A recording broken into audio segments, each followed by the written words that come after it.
I have seen a fiercer tempest, known a louder whirlwind blow. I was wrecked off Red Algiers 36 ago. Young I was, and yet old seamen were not strong or calm as I. While life held such treasures for me, I felt sure I could not die. Life I struggled for and saved it. Life alone and nothing more. Bruised, half dead, alone and helpless, I was cast upon the shore. I feared the pitiless rocks of ocean. So the great sea rose and then cast me from her friendly bosom on the pitiless hearts of men. Gaunt and dreary ran the mountains, with black gorges, up the land, up to where the lonely desert spreads her burning, dreary sand. In the gorges of the mountains, on the plain beside the sea, dwelt my stern and cruel masters, the black Moors of Barbary. 10 long years I toiled among them, hopeless as I used to say. Now I know hope burnt within me, fiercer, stronger, day by day. Those dim years of toil and sorrow, like one long dark dream appear, one long day of weary waiting. Then each day was like a year. How I cursed the land my prison, how I cursed the serpent sea, and the demon fate that showered all her curses upon me. I was mad, I think God pardon words so terrible and wild. This voyage would have been my last one, for I left a wife and child. Never did one tender vision fade away before my sight. Never once through all my slavery, burning day or dreary night, in my soul it lived, and kept me. Now I feel, from black despair, and my heart was not quite broken, while they lived and blessed me there. When at night my task was over, I would hasten to the shore. All was strange and foreign inland, nothing I had known before winking smiley. Strange looked the bleak mountain passes, strange the red glare and black shade, and the oleanders, waving to the sound the fountains made. Then I gazed at the great ocean, till she grew a friend again. And because she knew old England, I forgave her all my pain. So the blue still sky above me, with its white clouds fleecy fold, and the glimmering stars, though brighter, looked like home and days of old. And a calm would fall upon me, worn perhaps with work and pain. The wild hungry longing left me, and I was myself again. Looking at the silver waters, looking up at the far sky, dreams of home and all I left there floated sorrowfully by. A fair face, but pale with sorrow, with blue eyes, brimful of tears, and the little red mouth, quivering with a smile, to hide its fears, holding out her baby towards me. From the sky she looked on me. So it was that last I saw her, as the ship put out to sea. Sometimes, and a pang would seize me, that the years were floating on. I would strive to paint her, altered, and the little baby gone. She no longer young and girlish, the child, standing by her knee, and her face, more pale and saddened, with the weariness for me. Then I saw, as night grew darker, how she taught my child to pray, holding its small hands together, for its father, far away. And I felt her sorrow, weighing heavier on me than my own, pitying her blighted springtime, and her joy so early flown, till upon my hands, now hardened with the rough, harsh toil of years, bitter drops of anguish falling, woke me from my dream, to tears. Woke me as a slave, an outcast, leagues from home, across the deep. So though you may call it childish, so I sobbed myself to sleep.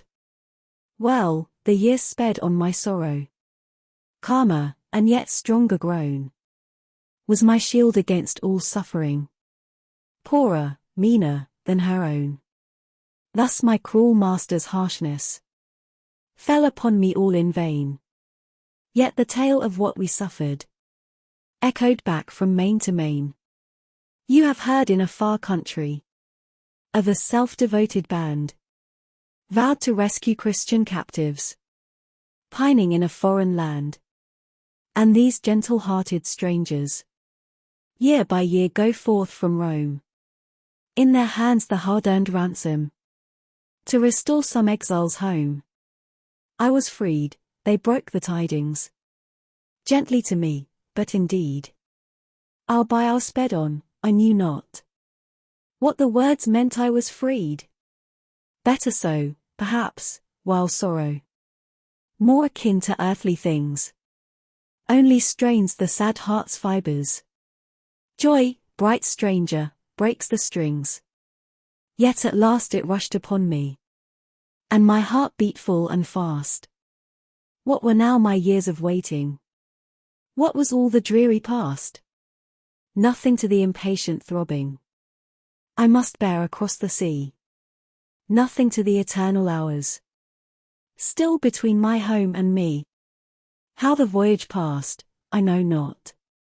Strange it was once more to stand with my countrymen around me, and to clasp an English hand. But, through all, my heart was dreaming of the first words I should hear, in the gentle voice that echoed, fresh as ever, on my ear. Should I see her start of wonder, and the sudden truth arise, flushing all her face and lightening the dimmed splendor of her eyes? Oh, to watch the fear and doubting stir the silent depths of pain, and the rush of joy then melting into perfect peace again. And the child, but why remember foolish fancies that I thought?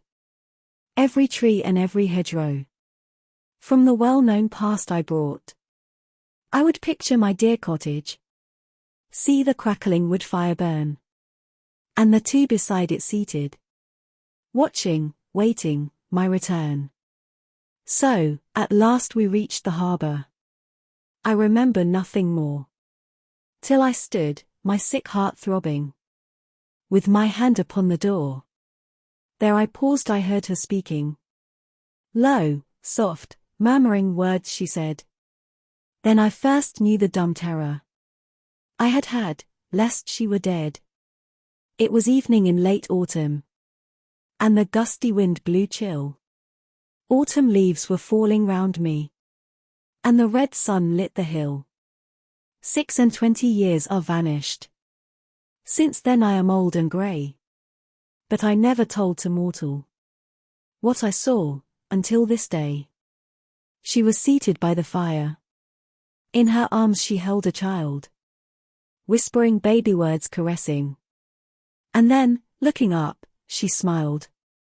Smiled on him who stood beside her. Oh!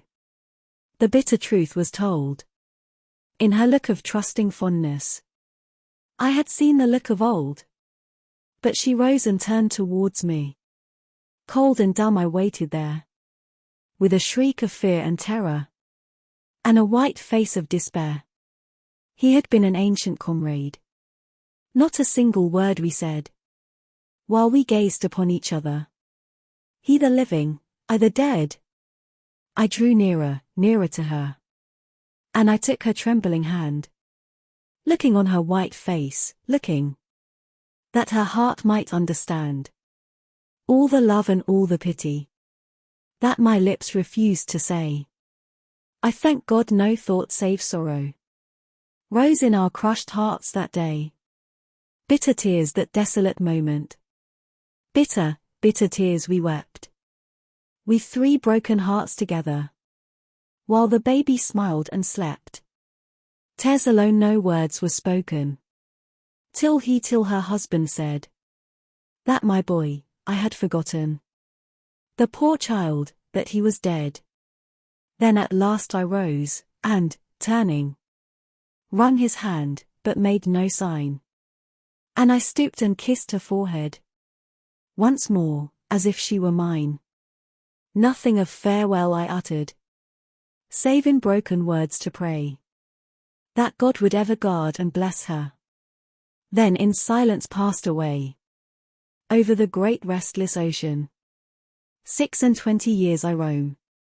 All my comrades, old and weary, have gone back to die at home. Home. Yes, I shall reach a haven. I, too, shall reach home and rest. I shall find her waiting for me, with our baby on her breast.